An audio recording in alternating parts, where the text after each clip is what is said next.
Next morning, guys. We actually stayed in a house last night. This is the house. It's actually from the 1800s, we believe. Pretty cool setup. To rent this entire house costs 50 bucks. Not what you would get in the US, but pretty neat. We are in the middle of Ross, which is a very old gold mining town. Check out this saw. Today we are going all the way south to the Franz Josef and Fox Glaciers, where we may do a helicopter tour if we can find the right one. And then from there, we're going to be making the road trip to Mount Cook and Twizel, where the real fishing on this trip is going to begin in the hydro canals, targeting 20, 30, 40 pound browns and rainbows with a cool dude named Dylan that we're going to be meeting up with in a few days. So stay tuned. It's about to get really, really cool. It's about to get to the real epic part of this trip.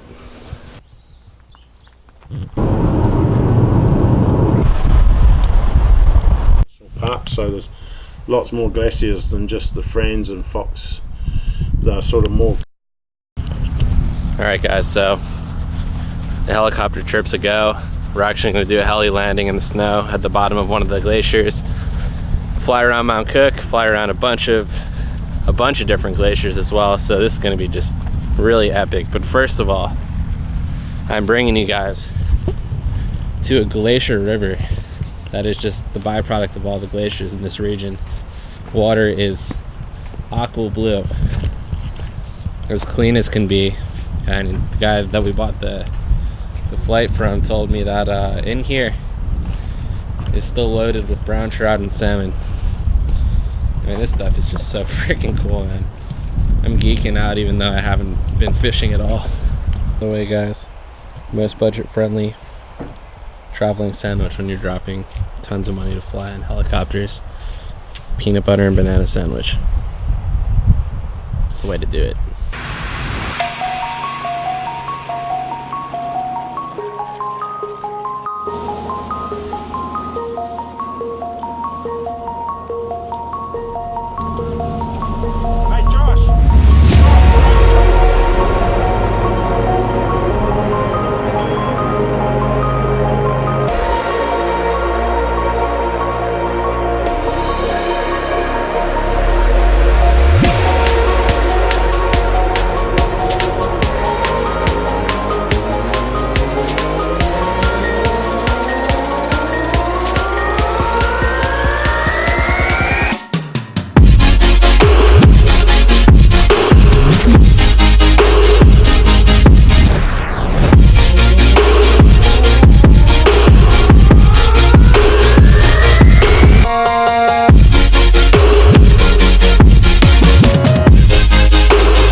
This is absolutely nuts, guys.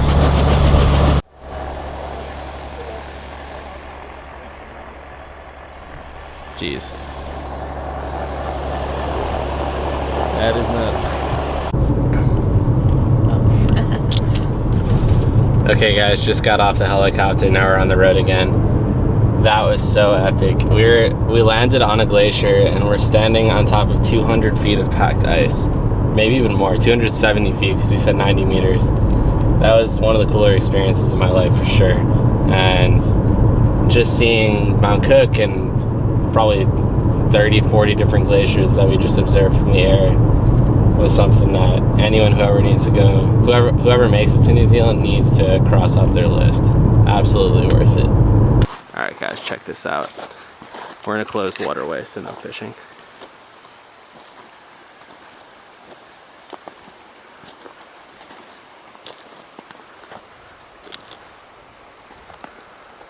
But that right there is that was a brown. That was like a 7-pound brown, just working his way up this body of water. You see a pair of salmon migrating upriver. They're underneath the branch right now. One's about 4 or 5 pounds, the other one's probably close to 10 pounds. Really, really crazy stuff to look at. There they go. Pretty cool just to see. As tempting as it is to pick up a rod, it's more important for these fish to spawn.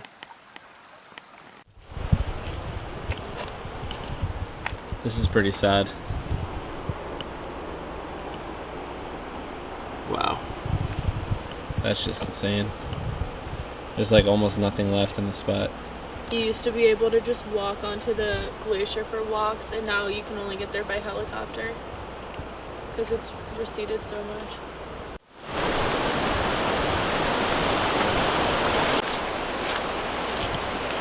That definitely makes you feel good. We made it.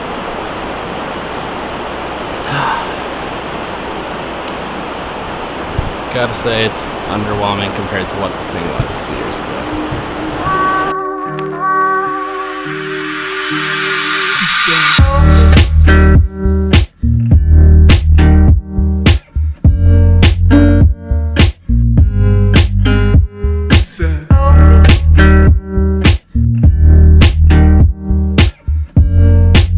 Beginning the next trek. We are in the middle of the Mount Cook region now.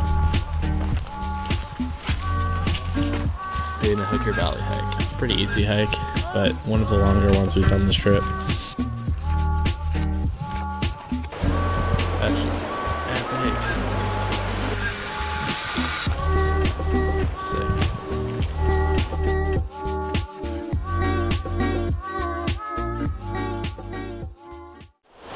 Alright guys, we have sighted Mount Cook.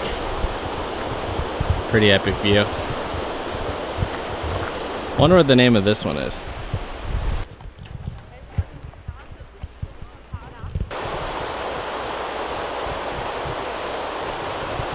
The views the entire way are pretty amazing, so really solid one. And this Glacier River is so freaking cool. Awesome. We're nearing the end, guys. Just 2 to 3 minutes away. There. Wow. See that? Yeah. Well, there's icebergs down there, guys. We made it. I'm totally gonna try and figure out how to get to those icebergs. I can't. I tried.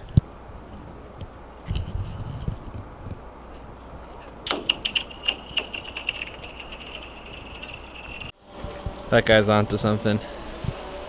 I really thought about bringing the drone, but it's actually illegal in the park, and I didn't really want to get my drone taken away, so decided not to.